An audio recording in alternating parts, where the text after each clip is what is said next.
What's going down, lovely people? Welcome back to the channel. What is this, episode 9 I think it is, and apologies for not getting as much content out over the last 3 weeks, but I've been pretty busy with writing a PhD. So I've been doing my PhD now since 2021.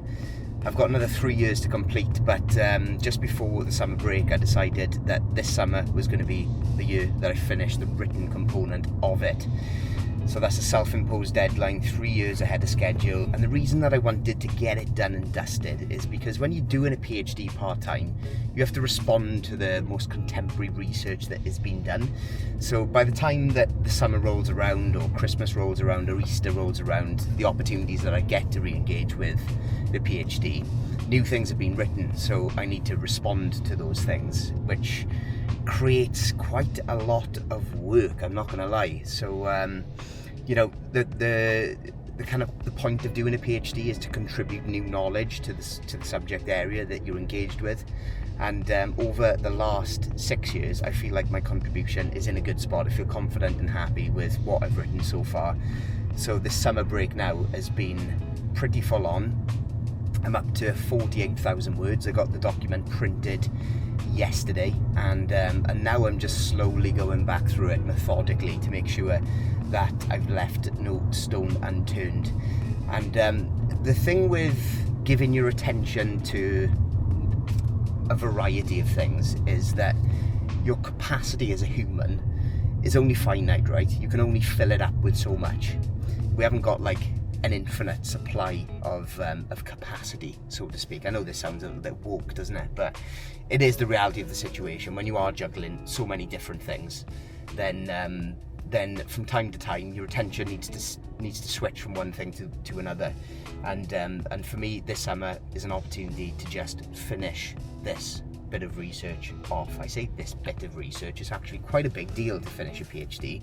It's the highest qualification that you can get, you know, after a bachelor's degree or a master's degree. So as somebody who was, you know, brandished a thicko back in the day in school, I feel quite happy that I've proven to myself what I'm capable of. So, you know, neuroplasticity, the way that the brain rewires itself over a period of time, can sometimes feel like that's an impossibility, but actually, you know, we're not born with a finite amount of knowledge. It's how we approach the world and how we engage with it that transforms our education and how far we can progress in life. So really pleased that we're at the tail end of the PhD now. In terms of what else has been going on, training performance is in a very good spot. I haven't been given quite as much mental capacity to training at the moment because I'm really focused on the PhD. So that's not to say that I'm not training with the same intensity, training with the same level of care and due diligence that I had when I was in the cut. All I mean is that I've not been transfixed on training. Sometimes it's the only thing that occupies my tiny little gimmick brain. But yes, training is being done. All of the boxes have been ticked. My strength is coming up in line with the total calories that I'm now consuming. So over the last, I think it's 8 or 9 weeks since we finished the cut, we've slowly been increasing calories, and in line with those calorie increases, strength has always been increasing as well, which is great. So training is taking over very nicely. And it's okay not to give your attention, your 100% attention to things in order to get the job done, you know? I think sometimes we put a little bit of pressure on ourselves when we feel like we're dropping the ball in one aspect of our life, but actually life is complex and we've all got lots of things going on. So what comes first for me is the thing that's at the top of my priority list, and the priority list is currently to finish that fucking PhD. So that's getting boxed off, and as soon as that is done, that's going to create a little bit more capacity for me as we move forward. But as I say, training's still getting done, everything is locked on. coaching clients are absolutely flying at the moment. We've had a little bit of an increase to total numbers of clients on plan now, which is great. And long-term clients, people who've been on plan for coming up to a year now, have been through multiple phases. Tom James, I spoke to this morning, who's 51 weeks on plan now, been through successive phases of physique transformation and has made wild progress. I'll bang some visuals up either here, or maybe both sides, before over here and after over here. There we go. But yeah, all of the clients are absolutely flying at the moment, which is great to see. So we're on the way into Swansea at the moment. It's a non-training day for me. I'm going to get a suit tailored because I don't fit into my suit any longer. It's actually a new suit, so I just need the arms to be tailored ever so slightly, because I'm fucking like giant over here, let me tell you. No, I'm joking. It actually just needs to be brought up because I've got like tiny T-Rex arms. So yeah, that's getting done. And then we've got Ola and Tommy coming over tomorrow. So Tommy, my coach, has just finished his competitive season, and as a way to celebrate and just catch up with him, they're coming over for the evening, which I'm very much excited for. So I'm going to go to the butcher now, and then I'm going to go to the fishmonger, and then what else am I going to do my cardio after that. On the way back, going to get my cardio boxed off for non-training day, and then take things from there, people. Anyway, I've got to find a parking space now in this very busy car park. Everyone should be on annual leave, but they're not. I'm parking in work. Anyway, guys, I'll catch up with you down the road. Oh, and that's the other thing that's happening in this episode. I did a question and answer box about 2 weeks ago, so I'll be answering some of those questions. So catch up with you soon. Peace. We're done. We're done in Swansea. In and out. Bosh, just as I like it. So en route to the gym now, but I thought I'd dive into these questions and answers. So I've got my phone down here. First one, advice on how to make change. Woof, we're straight in. Advice to make change. Change to physique. I mean, the easiest thing that anybody can do, start weighing themselves and start calorie counting, understanding the correlation between what you eat and how your weight has been affected is fundamental to physique development. I think a lot of people, when they first come on plan, they all say the same thing. I didn't realise I was going to be eating quite as much food. Well, they were probably eating more food prior to coming onto plan, but they were eating foods which were highly saturated, calorically dense, and not satiating, so they don't actually fill you. But as soon as you get a plan in place and you start to actually weigh your food out by the gram, and you start to weigh yourself on the daily, then you can start to correlate those changes with what you need to do next. It's a very logical process. But when there's so many variables at play, when people are, so-called tracking, but without actually properly tracking, when they're snacking on loads of junk food, then what they're actually putting into Chronometer or into MyFitnessPal or whatever it might be that they're using isn't actually a true reflection of what they're consuming outside of that nutrition plan. So crisps, sweets, etc., fucking full fat, everything, Coca-Colas, etc., they all just slowly but surely decrease that calorie deficit that they think they're in, and they end up just in a calorie surplus. And of course, people's habits is a major contributing factor to making progress. If you're somebody who on the weekend is shanting 15 pints and then on a Sunday eating a Domino's pizza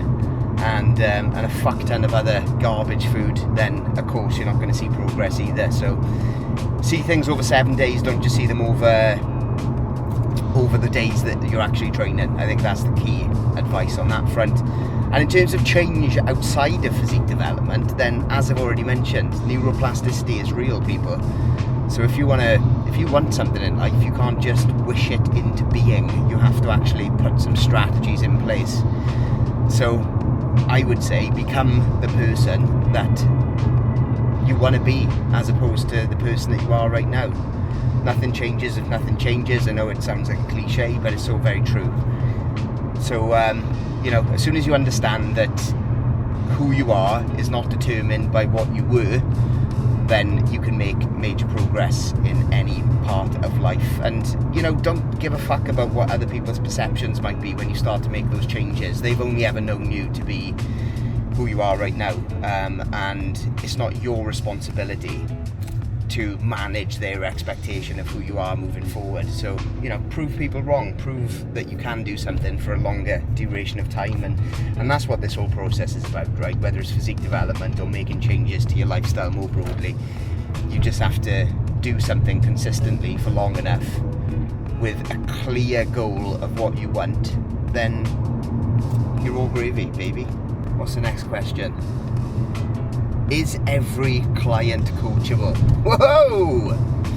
We're off at the deep end here, peeps. Absolutely not. No, not everybody is coachable. Like I mentioned in my video about John's transformation, a lot of people like the idea of having a coach, but they don't like actually aligning their actions with their goals. When people don't align their actions with their goals, and when they don't follow the roadmap that's in front of them, then you can't expect to change, right? So communication's the biggest one for me.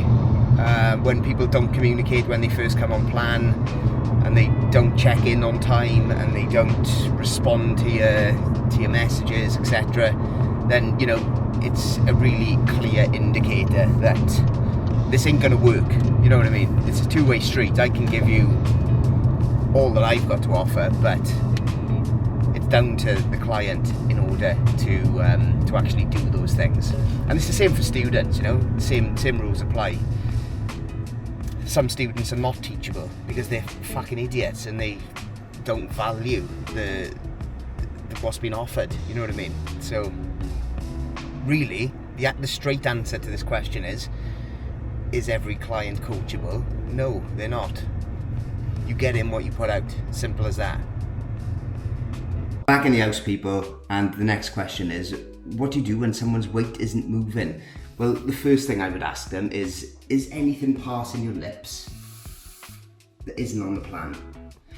And I mean anything, you know, snacks, sauces that are additional to the amount of grams that I prescribe to people.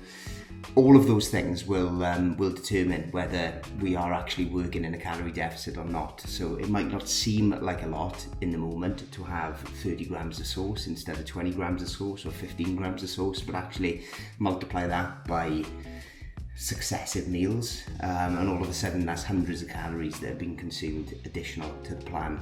Snacking is another major one, you know, people eating extra fruit, having extra vegetables in their plan. Yes, that's still good food, but it's still extra calories as well.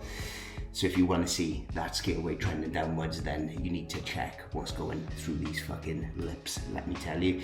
The other thing I would say is fluid intake. Are you being consistent with your fluid intake? Are you consuming the same amount of water every day? Because water obviously supports in terms of our hydration, but it also supports us in terms of our digestion as well. So if we're drinking 3 litres of water one day, 5 litres of water the next day, 6 litres of water the following day, just standardise it, because that is going to support us. Drinking 500 millilitres of water with every meal is really going to aid digestion as well. So, you know, food can sometimes sit in the digestive tract, especially if you've eaten later in a day. If you've come home late from work, for instance, you've been to the gym, you come home and then you're eating at like 8:30 or 9 o'clock. Sometimes that's the difference between seeing the scale weight creep up the following day. It's not actually fat increase, it's just actually that we've got more food sitting in the digestive tract instead.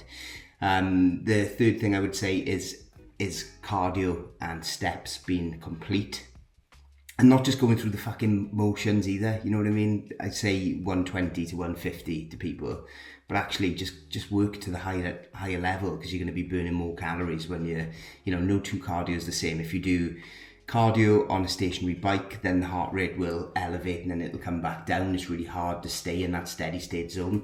But if you're doing it on the Stairmaster and you reach 120 beats per minute and you're not having much of a sweat on, then fucking bump it up to 130, bump it up to 140 instead. The higher the elevation of heart rate, the more calories that we're going to be burning. So don't just go through the motions on that. And when it comes to step count, that is a major player in terms of fat loss as well. So it might not seem, again, like very much in the moment to only have, to get up to 6,000 steps instead of 8,000 steps, but actually that 2,000 step difference multiplied by multiple days, multiplied by multiple weeks, multiplied by multiple months, that does equate to a huge amount of non-exercise energy thermogenesis on the table. So making sure that we aren't just leaving steps on the table, especially if you've got, like I've said it to a few clients recently, I've looked at their daily habits form and I ask them in it, how many steps have you done today? And they'll say 6,900 steps. Why the fuck are you going to bed not having done 8,000 steps? Like, there's no excuse. That's a 10-minute walk. Just fucking move. Simples, really. And then the fourth thing I would say on there is, are you actually training to failure when you're in the gym? Just like cardio, jumping on the Stairmaster and doing it at 120 beats per minute versus doing it at 140 beats per minute is the difference in maybe 50, 60, 70 calories depending on the time.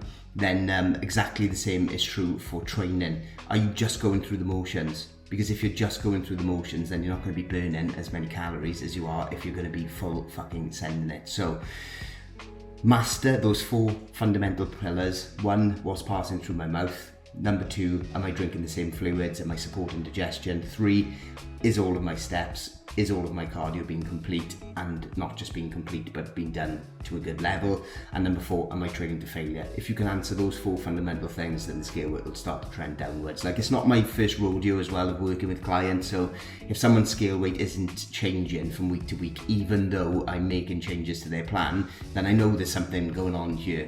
Everybody likes to say it's metabolic adaptation and my body's just using those calories and it's holding on to those, but it's bollocks. Metabolic adaptation happens when you're really in the depths and trenches of a cut. But for, Gen Pop clients, absolute nonsense. Just dial those 4 variables in. If you can answer, confidently that you've done all of those things, like I've managed the food that's gone through my lips, I've managed my water intake, I've managed my cardio, I'm doing all my steps, I'm training to failure, but the scale weight still isn't moving, then there's something bigger at play. And what I tend to do then is just bring people back up to maintenance for a short period of time, get the macros back in a good spot, and then start digging once again, and the scale weight will start to budge. But often is the case that people don't answer those 4 fundamental pillars accurately, which is the difference between losing weight and not. You can't fucking cheat the system, you know what I mean? It is what it is. It's going to be hard to lose weight. If it was easy, then everybody would be walking around jacked up, wouldn't they? But they're not. Most people shy away from what is hard. So lean into the difficulty and the scale weight will start to drop. Here's one. What annoys you? We're opening up a can of worms here, boys, let me tell you. What annoys me? Lots of things annoy me. Lots and lots of things annoy me. But I think that my biggest bugbear is people who don't respond to weekly feedback that I give them. And I get it, right? You're paying for a service, which is fine. Same as students are paying for me to be their teacher, but build up a bit of fucking communication with the person as well. You know what I mean? Don't just view the thing, absorb it, and then move on with your week. Just acknowledge it. Maybe it says more about me than it does the client, but maybe I'm like, I need validation from what I give to people. Maybe that's something I need to address. Maybe I need to go and sit on Sigmund Freud's couch and have a little bit of counselling. But maybe I don't. Maybe I need you to do fucking better instead. So just respond. It's really easy. I get that life is busy. I get that, you might be training late. You might get home late. You might have the check-in response from me first thing in the morning and you're in work and blah, blah, blah, blah, blah. But, I get a notification when people have viewed their feedback. And then when they don't even respond, just with even a fucking thumbs up, you know what I mean? Just like, cheers man, 10-4, get changes, we'll move on with the week. Or just, you know what I mean? It doesn't cost anything to just respond. So that really fucking annoys me. There we go, there's one. Other things that annoy me, people who give labels to themselves. That's another one that I find deeply upsetting, because you just see people wasting their potential. Like, they keep themselves safe by giving themselves the label of X or Y. You know what I mean? I'm fucking dyslexic. Does it ever stop me from doing anything? No. I'm writing a bastard PhD, for God's sake. So don't let those labels define you. Don't allow who you've become to be the rest of your fucking life. You know what I mean? Neurologically, we can change. So just embrace the change and stop being so pathetic. People who shy away from hard graft, that really does my head in. People want change, but they don't want to put the actions in place to get them to what's going to create that change. That annoys me. We'll probably leave it there before I get cancelled. How's about that? Cardio boxed off. We decided to do it at home instead of at the gym because the weather is glorious and I'm not seeing much of it at the moment. So the turbo trainer was saying, take me outside, sit in the sun, do your cardio outside. So that's exactly what I've done. 25 minutes, a little bit sweaty, all good. Anyway, we're gonna wrap this episode up now with the final question. How do you manage food noise? I was talking to a client this morning about a random controlled experiment that was done in 2010, 2012, around about that time anyway. Dr. Ali Crum is responsible for it. Really, really interesting neuroscientist and psychologist. And she was interested in how we perceive of our food correlating to how the body responds to it, right? So when we think about food, the hunger hormone, which is a peptide, is released in the stomach lining. So we send electrical impulses from the brain to the stomach, which then releases ghrelin, which causes us to be hungry. And in this experiment, they had, I think it was like 50 participants, and they gave them, so they split the group in half, and they gave them the same milkshake, right? But they didn't know they were consuming the same milkshake. One of them was branded as a low-calorie, sugar-free, light version of a milkshake, and then the other group were given a full-fat version of that same milkshake. But the reality of the situation was that they both had exactly the same calories in them. I think it was around about 320 calories, but anyway. As the experiment went on, they realised that people who were consuming, or thought they were consuming, the lower calorie alternative, the hunger response to it was that it increased ghrelin over time. Whereas those who had eaten the full fat version, even though it was the same, their hunger hormone didn't boot off quite as much, right? So how the kind of what they deduced from the experiment was the way in which we think about our food often correlates with how the body's mechanisms work in response to it. So to get back to the question of how do you manage food noise, it's somewhat to do with perception, right? If you are constantly thinking about calories and how few calories you're on, then of course that correlation between the brain signaling to this peptide, ghrelin, is going to be booting off way more. So just dislocate yourself from how many calories you're consuming. That's what I would say. And the other upshot of it is just have some fucking willpower as well. You know what I mean? If you've got a goal and that goal is to get super lean, then you have to put some measures in place and you have to prove to yourself that you are capable of not going into a cupboard and eating your wife's Haribo. Do you know what I mean? It's as easy as that, ladies and gents. Anyway, thank you for tuning in to this episode. It's been a bit of a different one, I know, but appreciate you if you are still here. Thank you very much. Comment, like, subscribe, do all of that good stuff, and I will catch you down the road. Peace!